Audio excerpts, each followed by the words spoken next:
नमस्कार मंडळी, आपल्या सर्वांचं स्वागत आहे पुष्पा होममध्ये। आज आपण बनवणार आहे बटाटा शेव।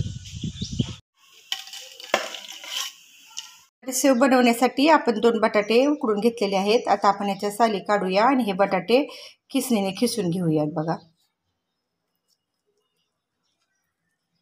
बटाट्याच्या वरच्या साली ना असे व्यवस्थित काढायचे। बघा, असे थोडीशी सुद्धा साल राहू द्यायची नाही, नाहीतर आपण शेव काढताना ते मध्ये मध्ये अडकू शकते। बघा, हे बटाटे असे खिसून घ्यायचे। बघा, म्हणजे शेव करताना ना हे मध्ये मध्ये अडकणार नाही, गाठी राहणार नाहीत ह्यामध्ये। असे छान एकदम मस्त असं खिसून घ्यायचे हे बटाटे।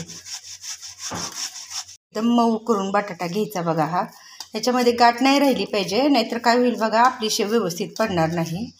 हे बघा, असं ह्यामध्ये आता आपण 1 चमचा लाल तिखट, 1 चमचा हळद, 1 चमचा मीठ तिखट तुम्ही तुमच्या चवीनुसार घाला। 1 चमचा धना पावडर घालते। बघा, थोडीशी पुदिन्याची पानं घेतलेली आहेत। बघा, ओवा घेतलेला आहे, जिरे आणि थोडासा लसूण। शेव कोणत्याही प्रकारची असू द्या, बघा त्याच्यामध्ये जिरा ओवा लसूण असला म्हणजे शेवची टेस्ट छान लागते। हा मी 1 टोमॅटो घेतलेला आहे। बघा, हा हिरवा टोमॅटो आहे, हा मी त्यामध्ये घालणार आहे। बघा, हा थोडा आंबूस टोमॅटो आहे। तुमच्याकडे टोमॅटो नसेल तर तुम्ही थोडीशी लिंबू पावडर किंवा लिंबू घालू शकता। टोमॅटो घातल्यामुळे आपल्याला हे मिश्रण बारीक करण्यासाठी पाणी घालण्याची गरज पडलेली नाही। हे बघा, हे मिश्रण आपले एकदम बारीक झालेले आहे। बघा, आता आपण हे त्यामध्ये घालून घेऊया।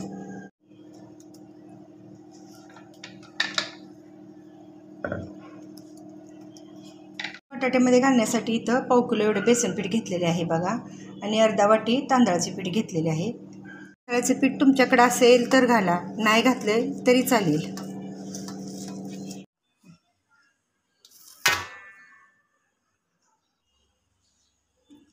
आपण ह्या बटाट्यामध्ये बसेल तेवढाच बेसन पीठ घालणार आहे। बघा, हे असं मिक्स करत राहायचं, आणि जेवढं आपल्या ह्या बटाट्यामध्ये बसेल तेवढंच बेसन पीठ घालून घ्यायचं।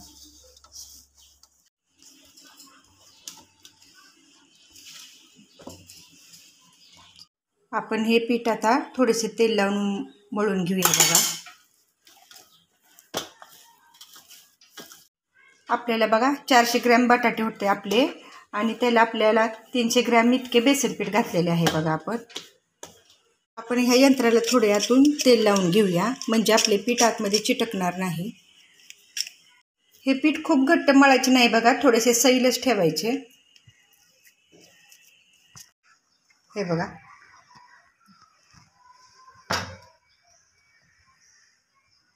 आपण तेल गरम करायला ठेवलेले आहे। बघा, हे तेल जास्त कडक होऊ द्यायचे नाही किंवा एकदम थंड पण ठेवायचे नाही आहे, हे मीडियम करायचं आहे। बघा,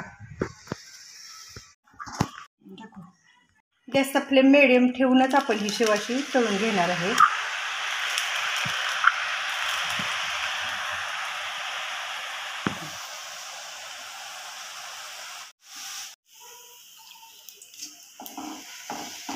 आपण गॅसचा फ्लेम मीडियम ठेवून छान अशी तळून घेणार आहे। बघा,